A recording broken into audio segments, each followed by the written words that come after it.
It's the Pete Sousa Show. Sports, Pete.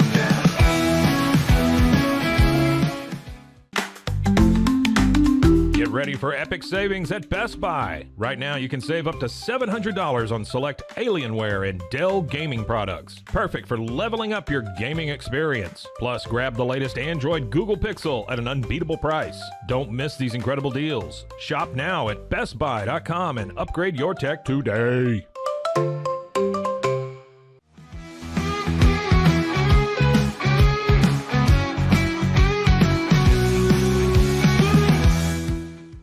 We definitely love our relationship and love Extraco. It's been an amazing experience.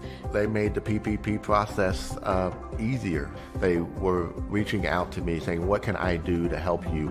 That made a huge difference because my stress level, when we shut down, to afterwards was night and day. Our experience with Extraco has been phenomenal since the very beginning, so we love Extraco.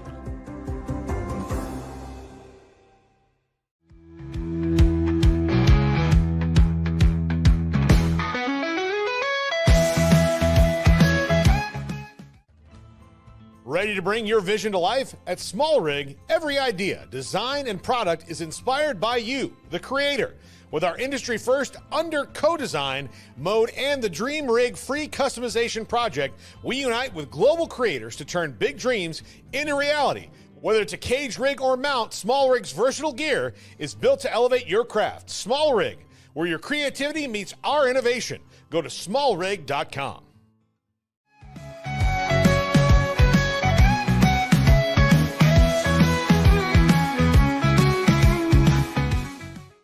At Rolls Rolla, we don't just sell wallpaper, we create cohesive, cozy spaces. Our deep understanding of design means every pattern, color, and texture is carefully chosen to complement your home. Plus, we use advanced technology and water-based inks for vibrant, eco-friendly prints, ensuring a healthier environment. Visit rollsrolla.com to transform your space today. That's ROLLSROLLA.com today.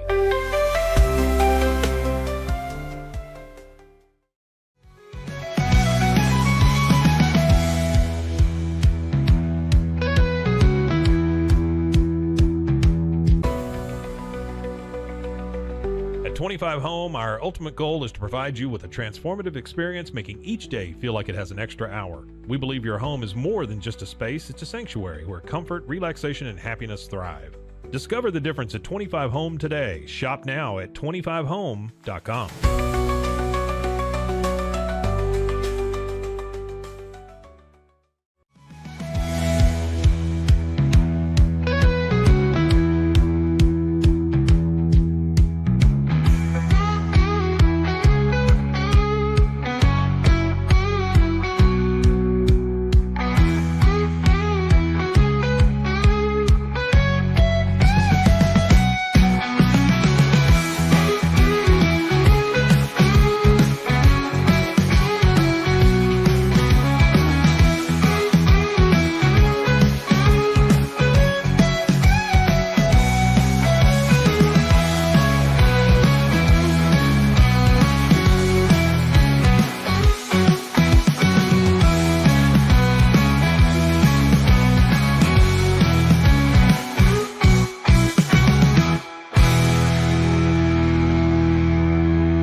It's the Pete Sousa Show. We are coming to you live from the old Alico building here in Central Texas.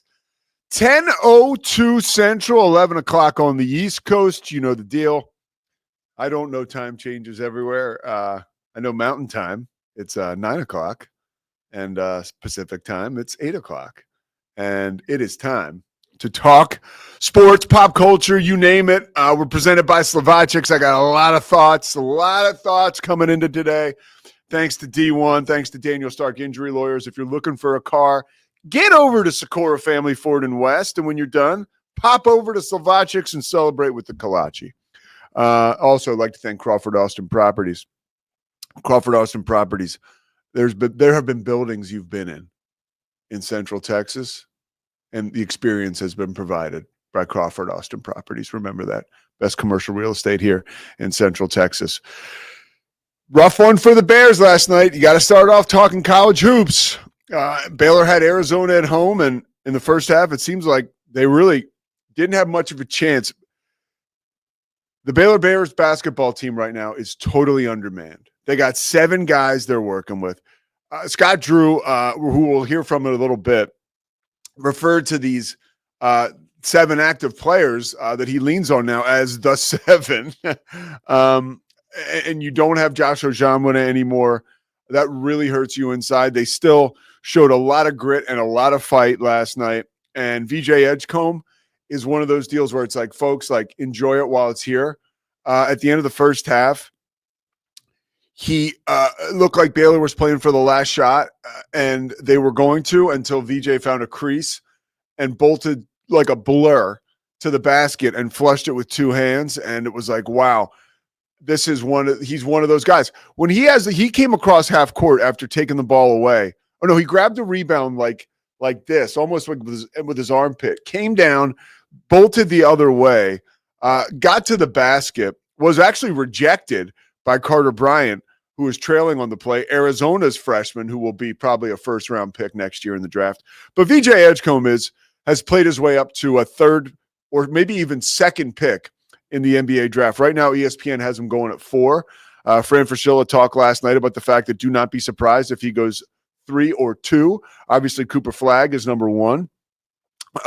Baylor couldn't hit 3-point shots last night. 5 of 22 from beyond the arc. And that's not going to cut it against the 19th ranked team in the country and players like Caleb Love. What a fun game to watch last night. I know if you're a Baylor fan, man, we were down for a while, and you still had ESPN Big Monday. My only gripe with the game, and I need to be careful because I ESPN employs me. The start 9:00 local is rough, dude. It just is rough, and but it's been like that forever. And we just like hey, that's how it is. So whatever. But yeah, Baylor shot 3 of 11 from 3 in the first half. 2 of 11 from 3 in the second half. That's just not going to get it done. And, Coach Drew talked about it. Again, we'll hear from him in a little bit. But you cannot have a team that is, they're able to – if you're going to play this 5-guard lineup or 4-guard lineup, right, you have to be able to offset that with, taking advantage of we've got a guard who is being checked by a big guy if they're playing man-to-man. And I don't know that Baylor has found the way to exploit that. I think they will. I think one thing you can lean on or hope for if you're a Baylor fan is that this is a new look right now, like the lineup that they're putting out there together, and they're finding a rhythm. And I was talking with people, I host that Big 12 show on Thursdays with King McClure. And one of the things we're going to talk about is the Big 12 tournament and the seeding and how teams are looking going into that tournament.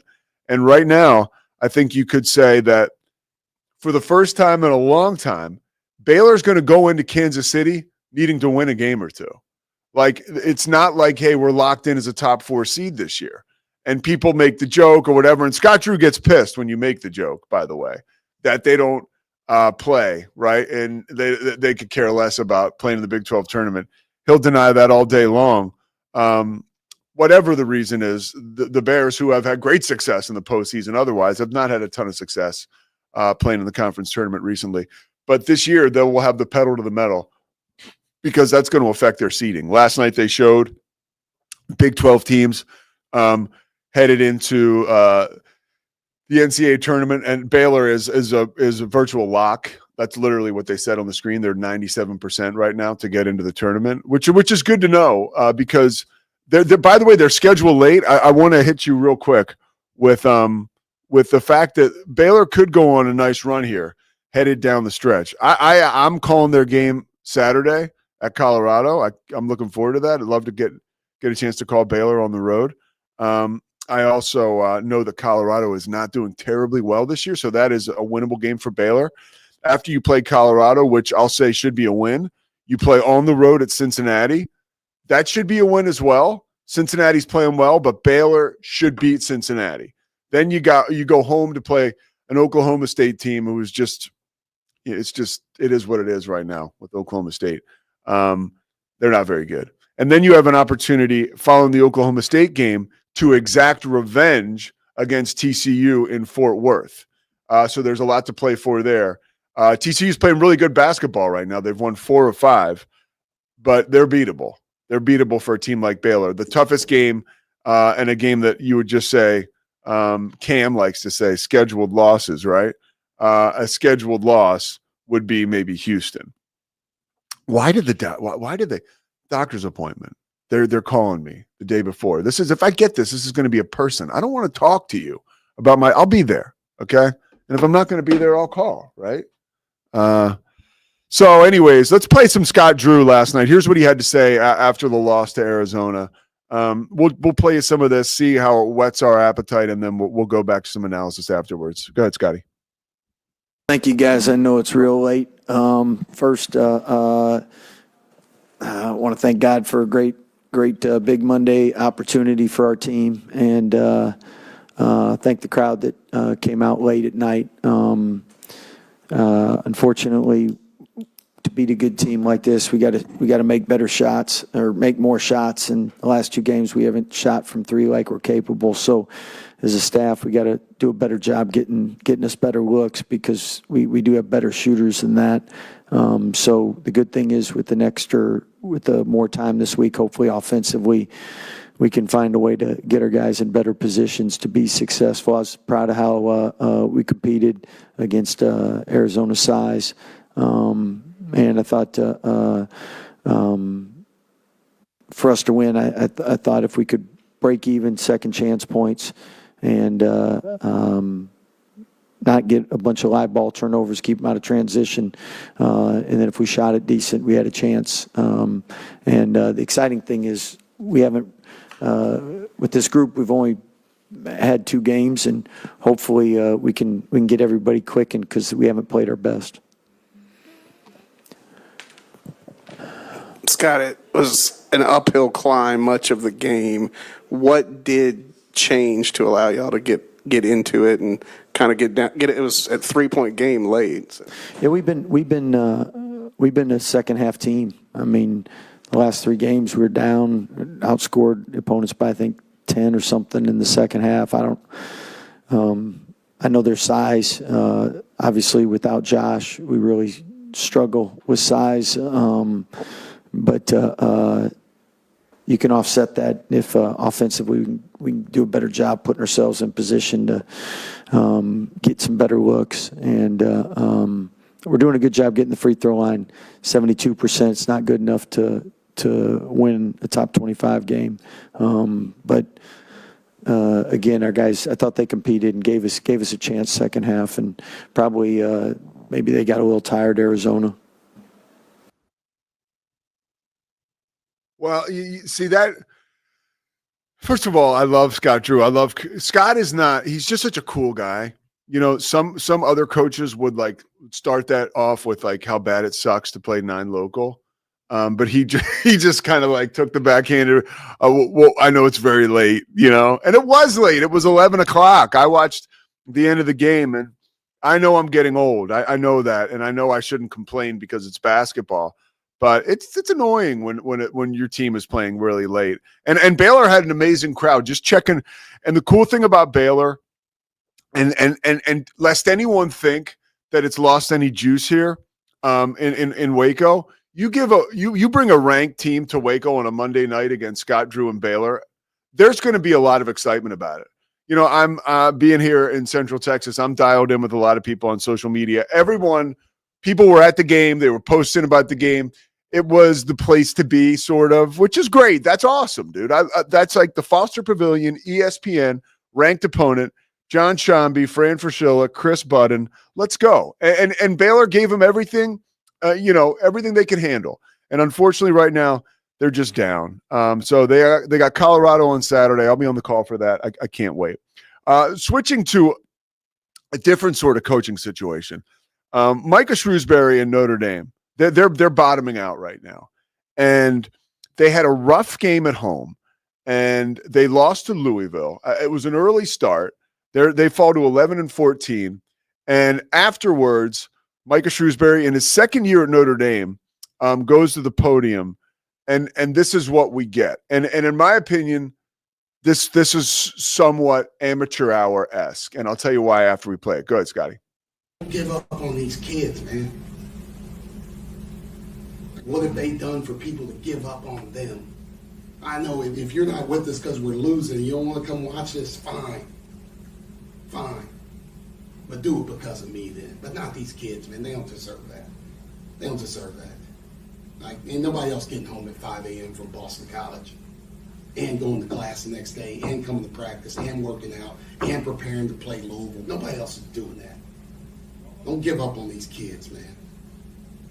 I don't care about anybody's opinion. I know who I am. I know I can coach basketball, and I know I'm turning this program around. So you gave up on me already? I'm going to see you back here. I don't give a damn. Don't give up on these kids, because we're going to get this thing rolling. I sat there and watched more Louisville fans in here than Notre Dame people, and that's embarrassing. That's embarrassing for me, because I'm the head coach here. And yes, I got us in this predicament. But don't come back when we're losing or when we're winning, because we're turning this around, man. You better believe that. Everybody that gave up on me, believe it. Write this date down and believe it, because we're going to get this thing rolling. I don't care if you gave up on me or not. Micah Shrewsbury going ham on the media after a loss to Louisville, in which he felt like the crowd was not engaged and really wasn't even there. Look, bad news, dude. You lose games, people aren't going to come see you play. That is everywhere, except for, growing up an Eagles fan, people actually will still go to tell you how bad you suck. And there are some teams like the New York Knicks, people will always just fill that building just because it's a Knick game. But it's rare around the world where people will continue to go see you play if you're not any good. Secondly, I have a personal story that I can share, which is like, and Micah Shrewsbury is a great man by all accounts, and he's a good coach. I mean, this is what happens early on. This is adversity, and he's allowed stuff like that. Like, this is not like a crucifixion, like, oh, like he's totally screwed up. But I have a personal story. In 2003, I was back in Philly, and we were really aligned with the basketball program then, and my family was because my mom worked in athletics. So we went. My dad and I. My mom did not go. We went to the basketball banquet, the Villanova basketball banquet. After Villanova had a year where I think they made the NIT and they lost in the first round. It was a really bad year, and Jay Wright was the head coach early in his tenure at Villanova. And Jay always, like, even in like Villanova would have experiences like Micah Shrewsbury just had, but Jay would very calm, very poised, talking to people, talking to the media, talking to not to players, but outside. The decorum was there, and the guy was just put together, right? And really slick, always respected, like George Clooney, even at a loss. And people handle things differently, but at that banquet, Jay Wright spoke to us, and he never yelled. He never, but it was a small banquet at the Conley Center at Villanova, right? In the Villanova room. Not many people there. And he said, I just want everyone to look around the room. And it was like a real pause. And he said, I want you to remember who's in here right now, because we're going to win a championship. And when we win a championship, I want you to remember all the people that you're looking at right now. Like, we did this. He didn't go call out the entire university of the kids. So I think that's an example of how to do it.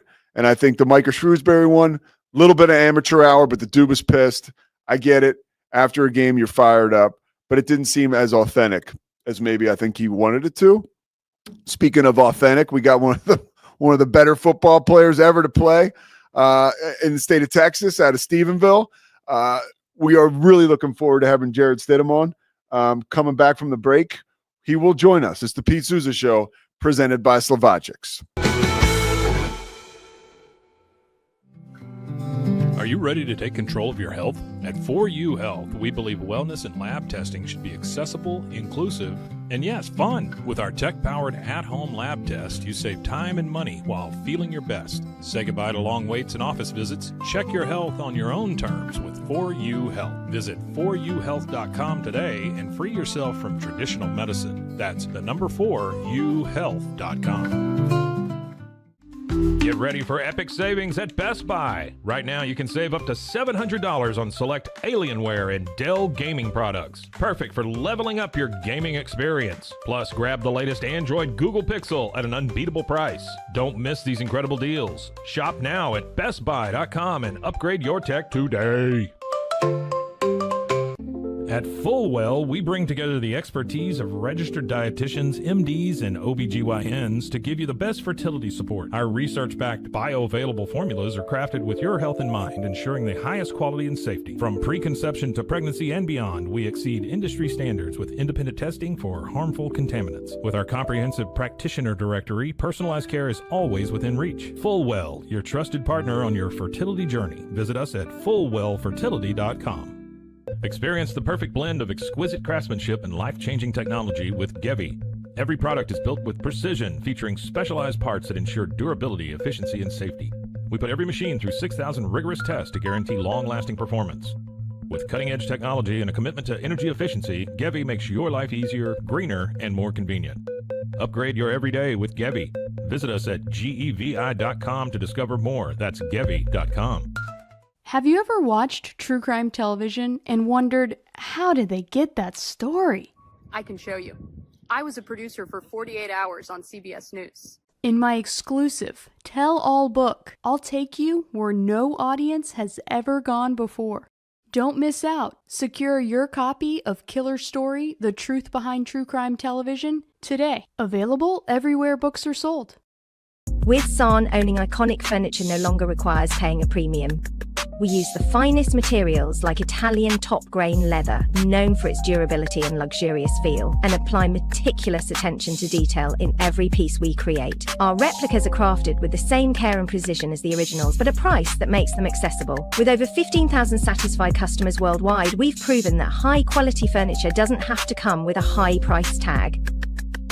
Explore our collection today at san.com. At Covers and All, we've revolutionized protective solutions with cutting-edge, customizable covers, tarps, and curtains. Using advanced tech fabrics that are 100% waterproof, UV tear, and abrasion resistant, we ensure lasting durability with hand-sewn double-stitch seams. Our commitment to quality, precision engineering, and customizable options is unmatched. With vertically integrated operations and express shipping, we deliver premier protection at affordable prices.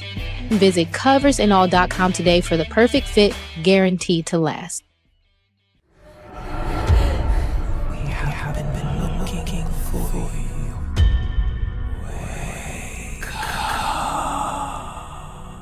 Hellhound Country, available anywhere you get your podcasts. Protect your online privacy with NordVPN. Browse securely, access content from anywhere, and keep your data safe with military-grade encryption. Whether at home or on the go, NordVPN ensures your digital freedom. Stay secure. Download NordVPN today at nordvpn.com. That's NORDVPN.com.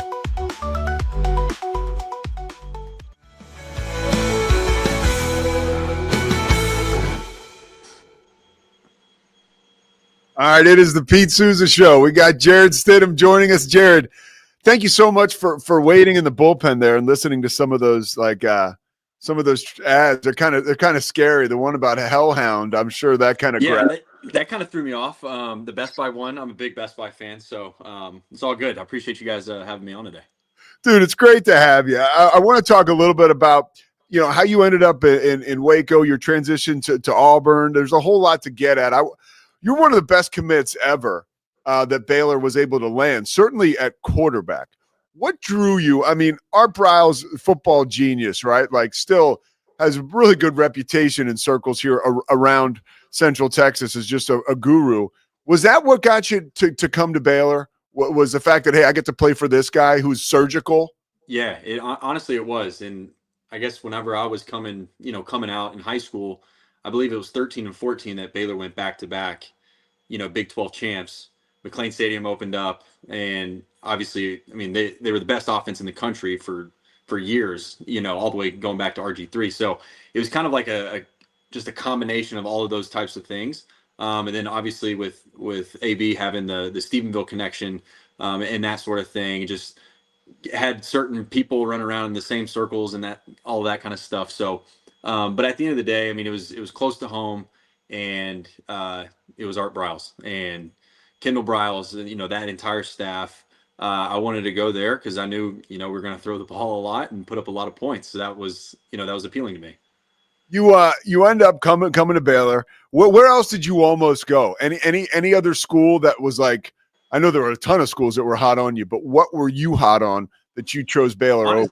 Honestly, at that time, I was committed to Texas Tech for the longest time because Cliff was there, and I was big fan of Cliff and what his offense was at Texas Tech, and then all of a sudden I believe it was 14.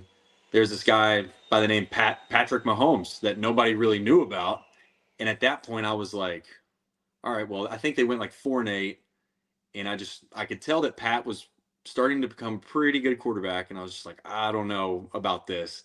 And so it was, I mean, I was graduating early, and I was 2.5 weeks from going to Tech, decided to decommit and went to Baylor. So Dude, did you see?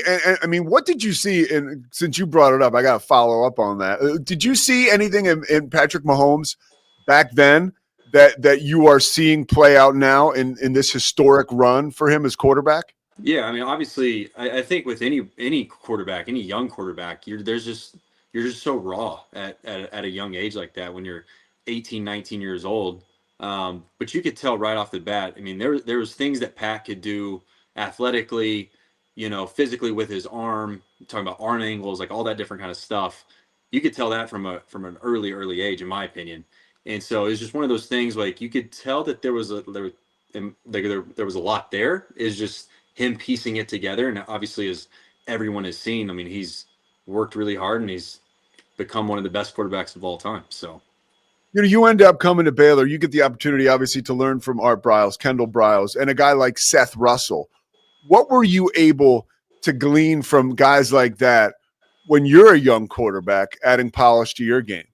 Yeah, honestly, I think the biggest thing for me, from what I remember, shoot, it's almost 10 years ago now, it's like they wanted to simplify the game, and that's in my opinion one of the best things about Coach Briles and Kendall is obviously football is a very complex sport, and there's a lot of chess match going on between an offensive coordinator, defensive coordinator, but they wanted to simplify the game and let their players play and let their players do what they do best. So that was kind of one of the biggest things that I remember from my freshman year, learning from Seth, Kendall, Art. It's, hey, what are we trying to attack?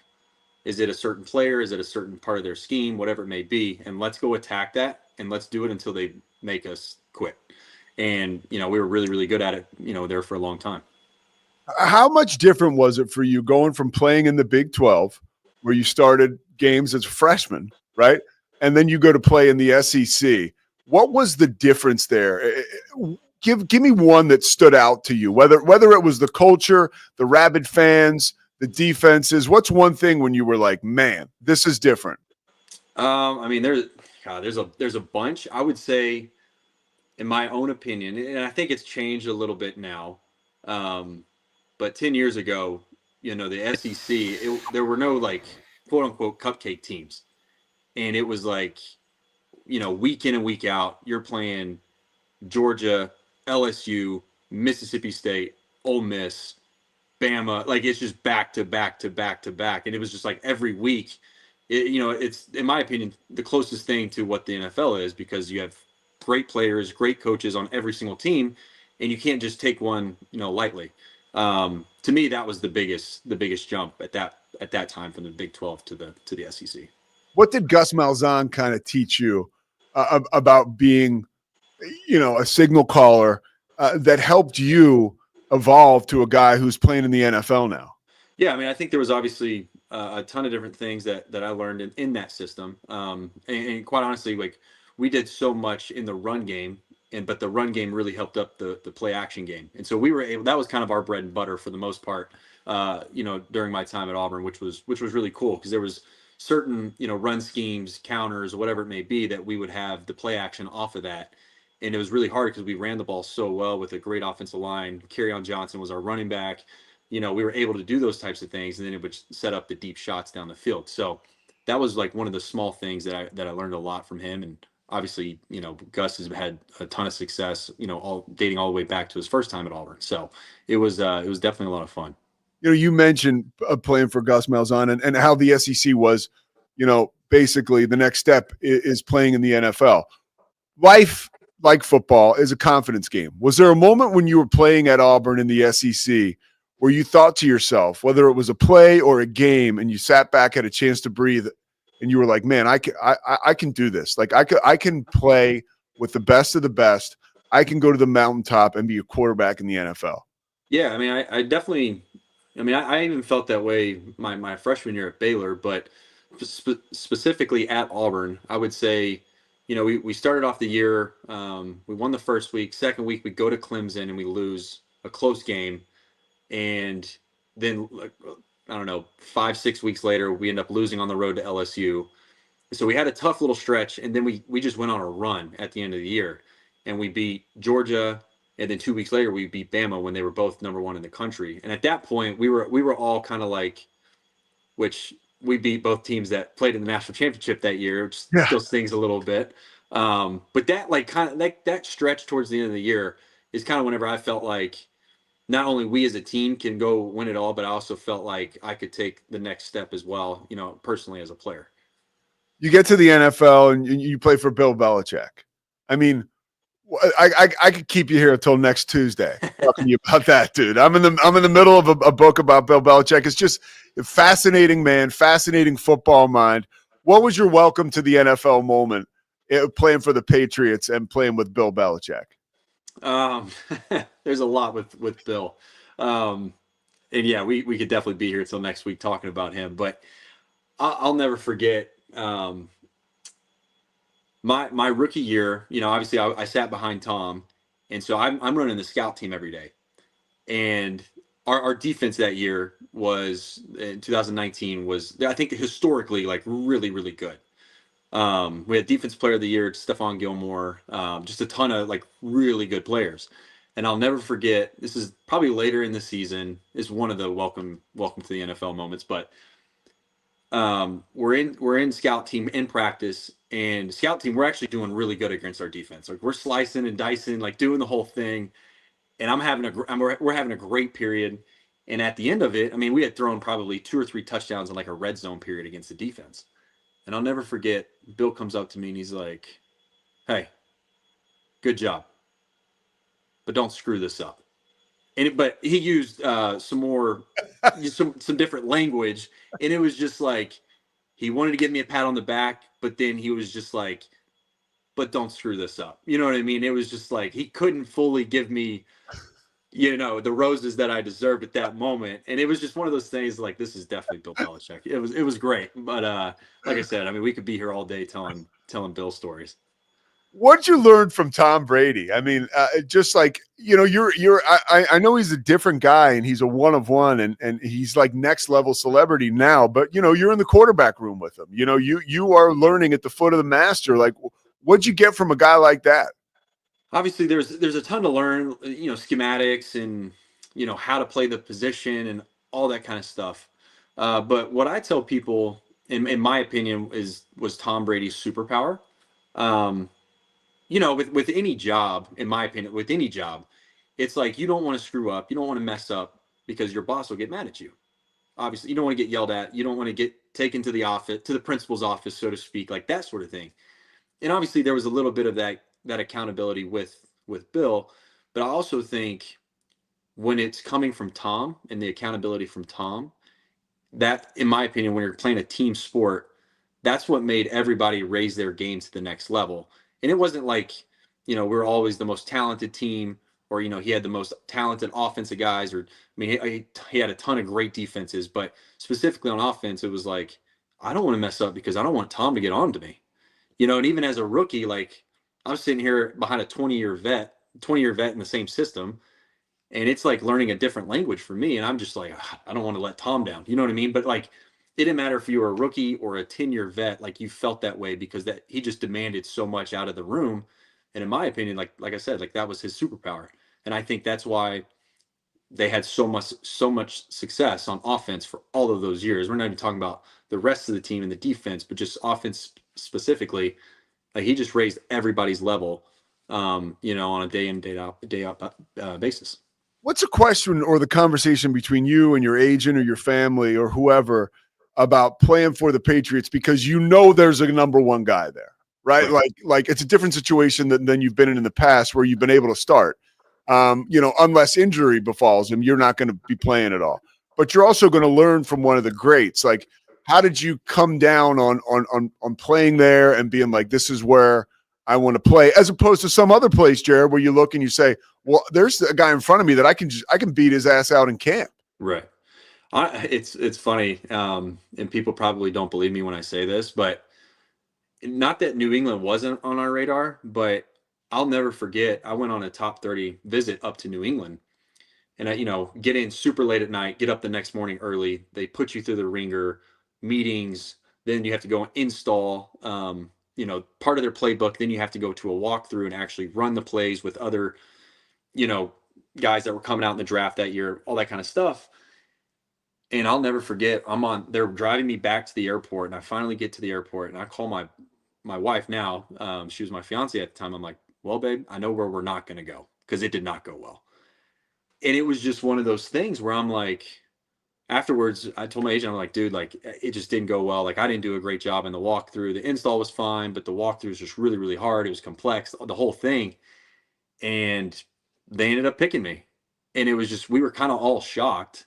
Obviously, like, I grew up, Tom was one of my, you know, favorites growing up, watching him, Peyton Manning, Drew Brees, all those guys. But then it was like, all right, you're behind him now. And I at the time, there was another veteran who's a great friend of mine, Brian Hoyer, who's taught me a lot in my career. But it was me and him battling for the backup job. But it was just one of those things that I had to, like, at that point, I had to comprehend, like, okay, like, I'm not going in here to potentially play, because there was some other teams at the time that I thought, okay, like, maybe there's a chance to come in here and compete and play right away. Obviously, that wasn't the case with New England. So it was all right. Mindset is, let me soak in as much possible, as much as I can from, in my opinion, the greatest player to ever play the game of football. And I'm just going to be a sponge, soak it all in, learn as much as I can, really keep my mouth shut, and just be a fly on the wall at every single moment. But it was amazing, obviously. So you continue to evolve, and now you're in a position where, and you've been there before, again, starting in the NFL, you clearly have the skill set to start, but like life, there's adversity, right? And you're battling to start in different places and different situations. Can you bring a lay person like me, or the lay people that are listening to this, into what that's like? I mean, outside of, really, Jared, like, you look at, like, the president, that's a really important job. And then, like, the quarterback of an NFL football team, like, a lot of us look at that as second, because the NFL kind of owns the sports world, and the quarterback position is the one you need to be solidified to win a Super Bowl. What is that like, to battle for a starting job in the NFL? Yeah, obviously, you know, I'll say this, and like you're saying, like, people kind of put it, like, up on this pedestal, which, you know, I don't necessarily disagree with, because I do think it is the hardest position in all of sports, because obviously it's the highest paying position in the sports. But then if things go south, like, you're getting all the blame and all the negativity as well. So, you know, and I think being a quarterback of an NFL team takes so much. And I think learning from Tom and seeing how he handled a lot of that stuff, there's more than just winning games. Like, obviously that's the main goal of every single quarterback in the league, is, like, we have to win as many games as possible. But it's also the leadership qualities. It's also the work ethic.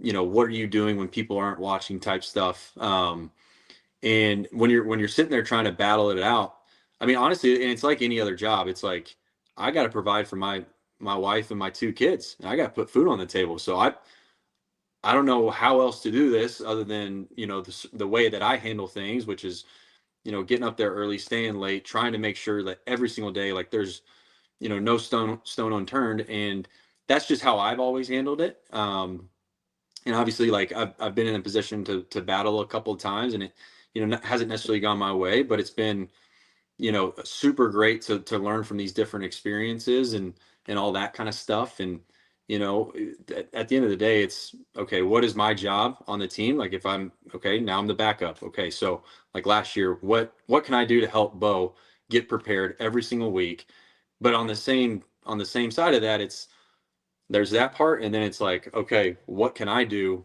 for myself to make sure I'm ready to go? And there's now that I've finished, my 6th year, I kind of have a checklist of things like each day. I got to do this, I got to do this, I got to do this to make sure like when I leave here, I'm good to go. And so that's just, again, that's kind of my process and kind of how I do things. But yeah, what are the two biggest things on that list? A couple of the things on that list you got to do every day. Well, a lot of it, honestly, is at the end of the day, after we've installed, after we've practiced, after we've had meetings, it's okay, I have to get ahead for the next day, which, like, if it's a Wednesday night, it's okay, get ahead for Thursday, third down. And then I go back through the entire game plan, like what we installed that day. And then by the end of the week, it's going back through every single play that we have installed that week. And okay, what is my job on this play? And it may not be a crazy job, but it may be, okay, I got to decipher the coverage, and then we can kill it to another play. Or what am I looking at? What's the read on this play? What is this guy running a route on this play versus another play? So it's like all that kind of stuff to make sure, like, I go through literally every single play before Sunday to make sure if I am asked to go into the game, I know exactly what to do on every play and I can play fast. Yeah, that was pretty cool to hear you say that, and hearing, again, I thought I heard Tom Brady talking with Colin Cowherd, explaining how, his job as a quarterback was to know exactly what to do when he got to the line of scrimmage, right before anything happened. That's what makes you guys great, and that's exactly what you're describing. All right, one or two more things for you before I let you out of here. You see the schedule now, Baylor and Auburn in Waco. I mean, that's a collision of worlds for you, right? Like, I don't know how you associate with the two schools now, but what do you think when you see that game on the schedule? Well, it's going to be interesting. I think my loyalty kind of lies with the jerseys up above me right here. I was only at Baylor for, call it, a year and a half. Baylor did give me my wife and one of my best friends. So it's like, I got two great things from Baylor. I don't have a degree from Baylor. I have a degree from McLennan. So I'm a big Highlander fan as well.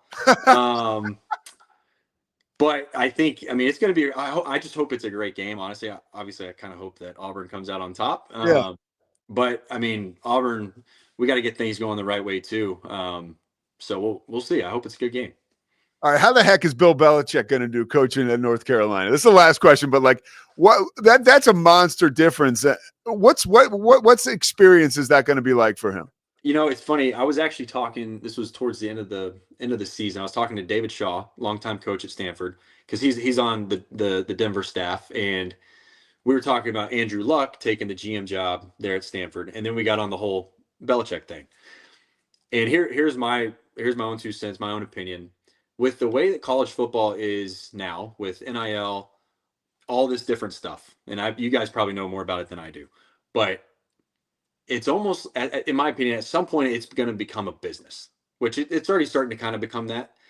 And in my opinion, I think Bill will do a great job, because he's been doing pretty much the same thing on a different level, for the last 40 years of his life, and doing it at a super, super high level, winning championships.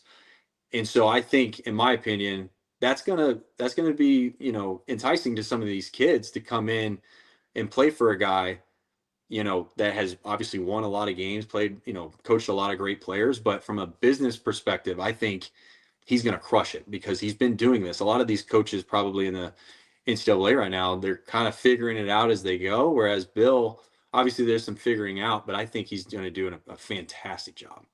So that's my 2 cents. All right, Jared, I can't thank you enough. Anything you're doing in Stephenville, or any camps, anything we can get out there, any initiatives you have that we could share?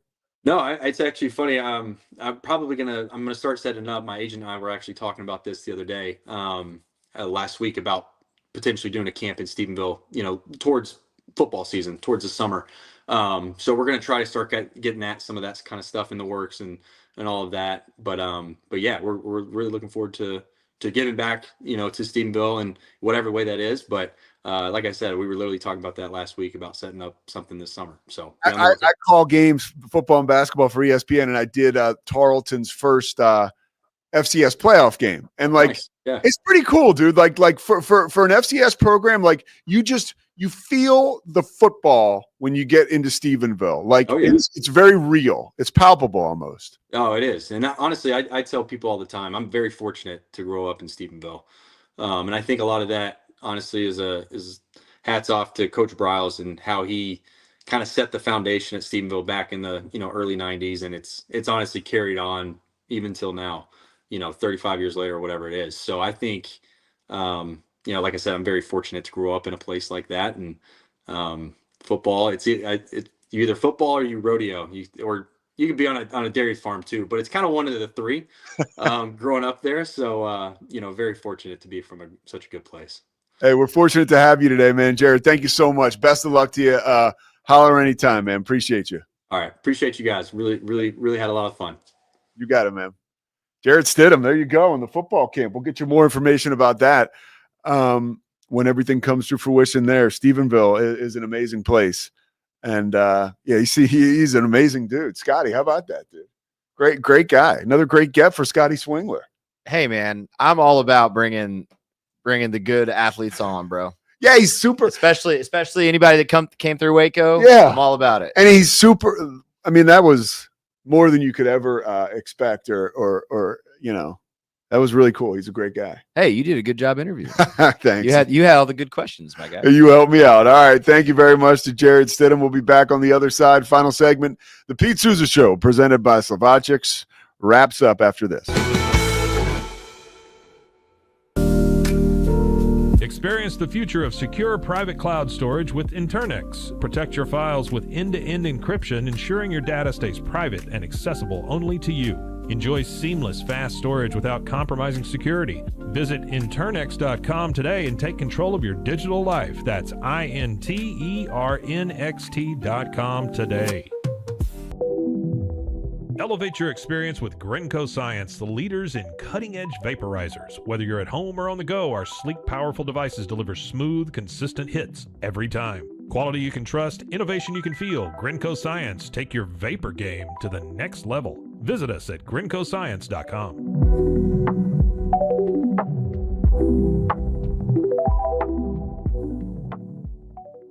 At Terrapin Ridge Farms, they believe in the joy of effortless entertaining. Inspired by CEO Mary O'Donnell's mom and her legendary holiday parties, they've crafted a line of gourmet foods that turn any meal into a celebration. From savory jams to mustards, aiolis, and more, their products are made with love, bringing unforgettable flavors to your table. Whether it's a casual get-together or a special occasion, they make it easy to impress. Terrapin Ridge Farms, where great food and great memories come together. Visit them at terrapinridge.com. Terrapin Ridge.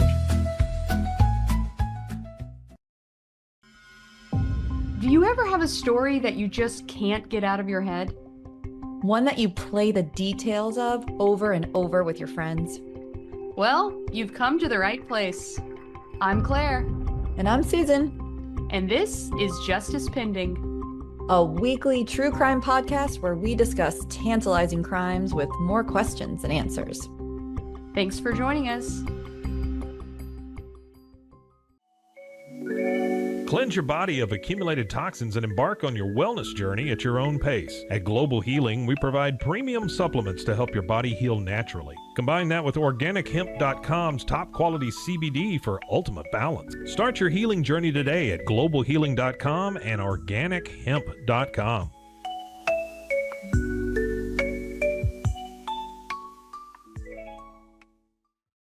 Farmhounds offers natural treats and chews made with quality products that support family farms, regenerative agriculture, and humane farming practices.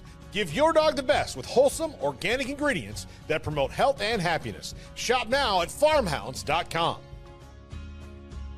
It all began with a simple idea, cutting handles off old ski sticks to create better pull-up bars. This sparked the creation of the revolutionary Angles 90 handles. After testing over 70 prototypes with 300 athletes, our patented handles were launched in 2018. We continue to push the boundaries of strength training. Join us in making your training more natural and effective. Visit Angles90.com to learn more and revolutionize your workout. Ready to bring your vision to life? At Small Rig, every idea, design, and product is inspired by you, the creator. With our industry first under co-design mode and the Dream Rig free customization project, we unite with global creators to turn big dreams into reality. Whether it's a cage rig or mount, Small Rig's versatile gear is built to elevate your craft. Small Rig, where your creativity meets our innovation. Go to smallrig.com. Unlock a world of convenience with Mully Box, your one-stop solution for personalized subscription boxes delivered right to your door. Each box is tailored to your taste. Experience the joy of surprises. Subscribe today at mullybox.com. That's MULLYBOX.com.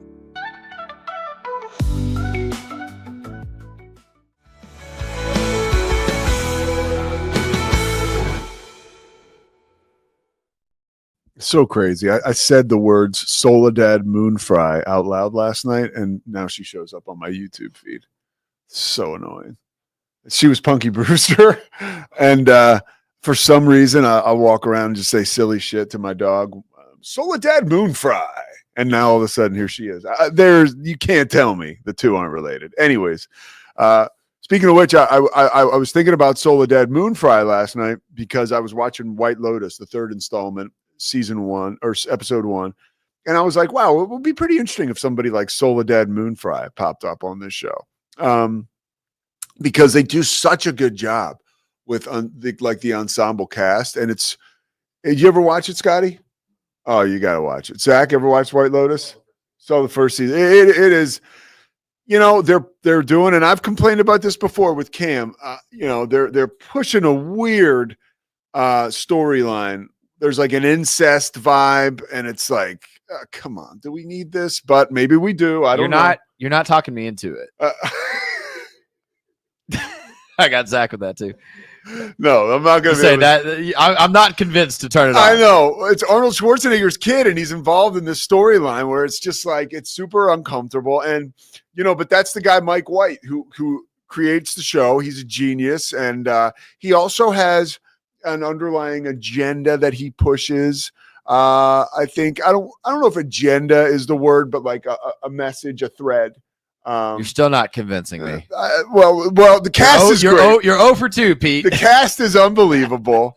The show is, the way it starts off every time there's like something like a catastrophe happens, like there's gunshots. It's clear that somebody probably got shot. And then that's the beginning, like a crazy scenario, right? Plays out. And then they take you into like a week before and how they got to that. Okay. And it's very well done. The acting is awesome. It's one of those shows that does a great job of triggering emotion. But at the same time, like there's humor too. There's a woman in it, Leslie Bibb, who was Ricky Bobby's wife. Yeah. And she was also a PA at NBC in the Howard Stern movie Private Parts. And there's another woman, Michelle Monaghan. She's a good actor. This dude who's like a short, balding guy, he's in it. He's like kind of a character actor. He was in a very successful show. I'm telling you, it's a great show. So I watched the first installment, and I don't like the last season. White Lotus is like a resort, right? Like that's the idea. So these people go to a resort, and they all show up with all their baggage and stuff. There's this one family they try to present as like the perfect family from North Carolina, right? Obviously very wealthy. They show up to Thailand. That's where the resort is this season. And the woman is explaining to someone in Thailand, well, this is, Lockie got accepted to Duke, but I went to North Carolina. So what's he going to do? The people in Thailand are like, we don't care. It just shows like you take these people out of their communities where they are the heavy hitters that nobody gives a shit. Yeah. So I watched the first episode of that. I was very pleased. I thought it was very good. It was, and that was actually what was decent about Baylor starting at 9:00 is I had an hour to kill. So I watched that. I watched a little bit of Jerome Tang and Kansas State get beat, which I got to own that and eat a little crow because I said that Kansas State would cover the spread. They did not. Luckily, I didn't bet on it because I can't do that. I don't do that. I don't know if I can or not, but I don't want to get involved. And there was another show I watched yesterday, Red Storm Rising. Rick Pitino at St. John's. Now we talked earlier. I played the Scott Drew clip. Now that was Scott after a loss, which was, he was disappointed. He did a nice job talking basketball. That was more to feed our Baylor fix of just how Baylor's going to do going forward. Then I did the comparison, the Micah Shrewsbury comparison, where he had a meltdown last night talking about people not coming to games, and it kind of felt like a toddler who was frustrated and didn't get what he wanted. It was like the way he got up, and it seemed kind of phony almost, in my opinion. And I compared that to Jay Wright, and just Jay Wright was the epitome of poise and class, and Jay had a different way of handling situations like that, which is you're unflappable.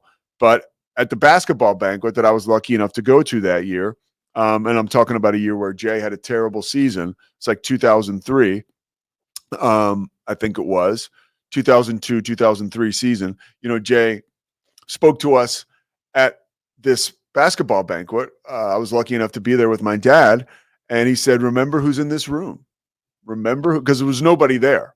It was a small. Now the Villanova basketball banquet, they have it where they play the games at the stadium. Thousands of people, or at least that was probably a collection of 100 of us. And he said, "Look around the room. Remember, who's here when we win a national championship." That's kind of how you do that. Not like we saw with Shrewsbury throwing a tantrum. But let's talk about tantrums that work. Rick Pitino. Red Storm Rising. My buddy Tommy Farrell, who I've known since I was a kid, his company is in charge of this documentary. It's on Vice. The second episode comes out tonight. For a basketball junkie like me, I feel like it was made for me. But let's play a clip that was taken from that show. By the way, this was halftime of a game. The Johnnies were down by like 15, and they came back and won. But here's the legit halftime speech. Check it out. Dig in and be a basketball player. Dig in. Every time you miss a shot, your game deflates. We don't care about your missed shots. Play defense. You guys keep blowing opportunity upon opportunity upon opportunity. You're like children with bad things happening. Instead of digging in and be tougher, you wilt. Where is your toughness? Where have you guys been raised that you're so weak mentally that you just give up when something doesn't go right for you?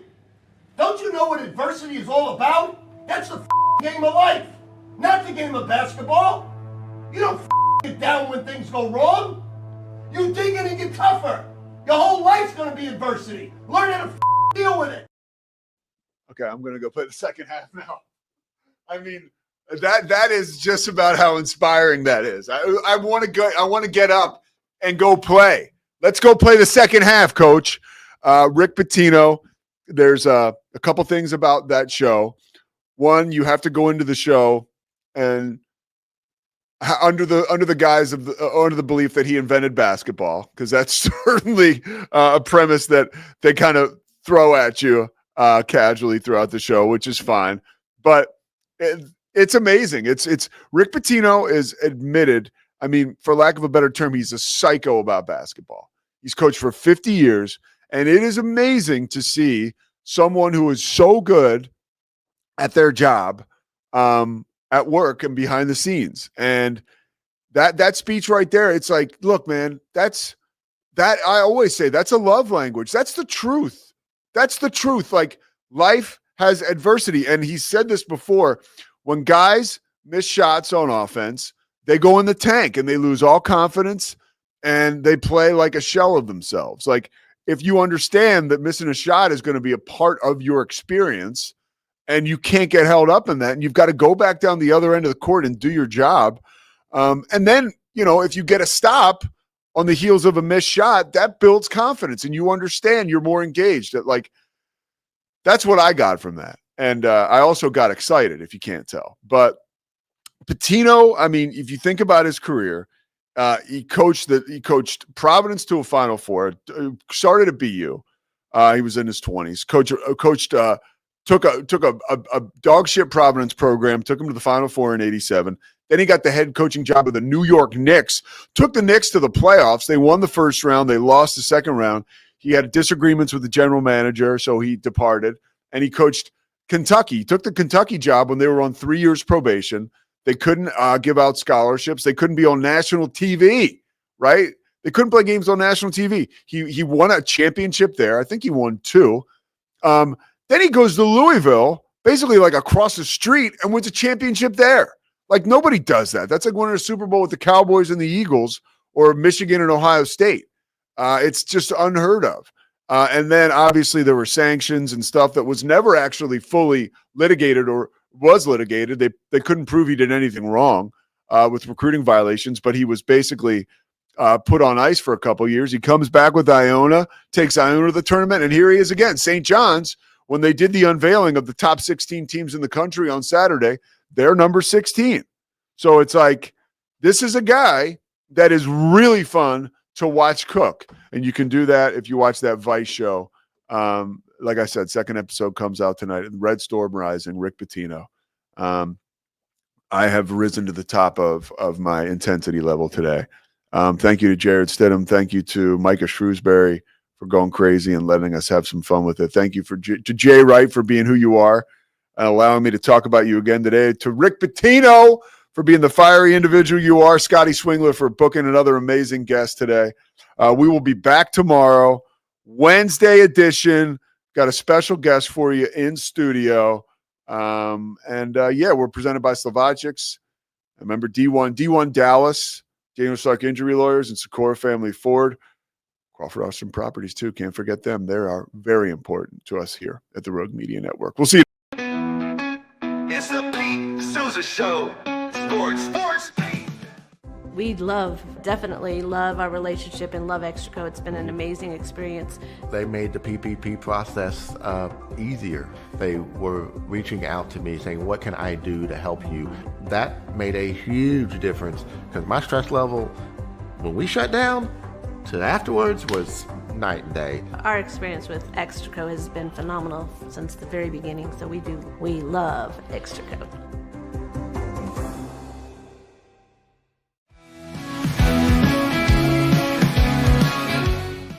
Nobody tells our stories better than our clients. The difference is stark. I was rear-ended at 70 miles an hour. I was injured, had a concussion. The insurance company, they delayed. They were playing games from the initial conversation. They weren't going to help me. The biggest thing I learned through this is that you can't go through this alone. I called Daniel Stark. They were going to help me and everything was going to be all right. Daniel Stark got me 10 times the insurance company offered. The difference is stark.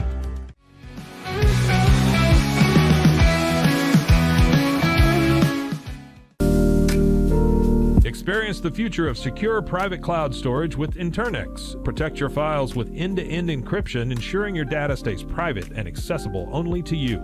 Enjoy seamless, fast storage without compromising security. Visit Internex.com today and take control of your digital life. That's INTERNXT.com today.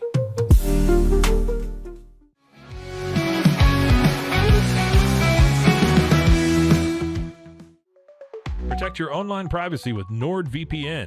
Browse securely, access content from anywhere, and keep your data safe with military-grade encryption. Whether at home or on the go, NordVPN ensures your digital freedom. Stay secure. Download NordVPN today at nordvpn.com. That's NORDVPN.com.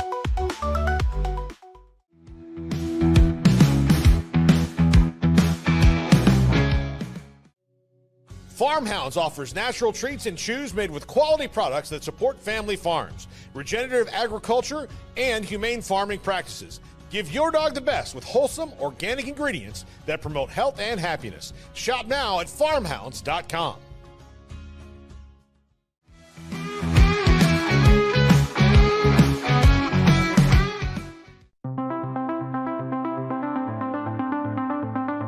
Transform your workspace with Hanomi Ergonomics. From adjustable chairs to standing desks, we provide solutions for comfort and productivity, whether at home or in the office. Improve your posture, reduce strain, and work smarter. Visit us at hanomi.co today. That's HINOMI.co today.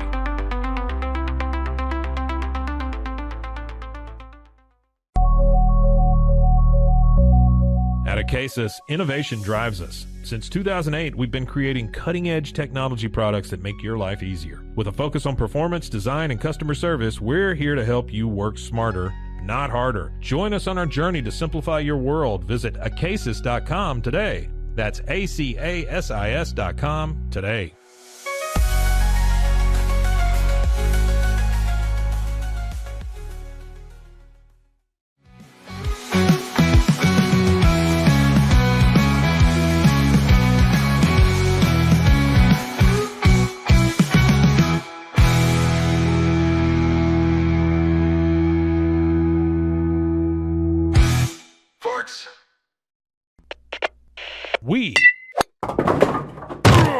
are Rogue Media Sports.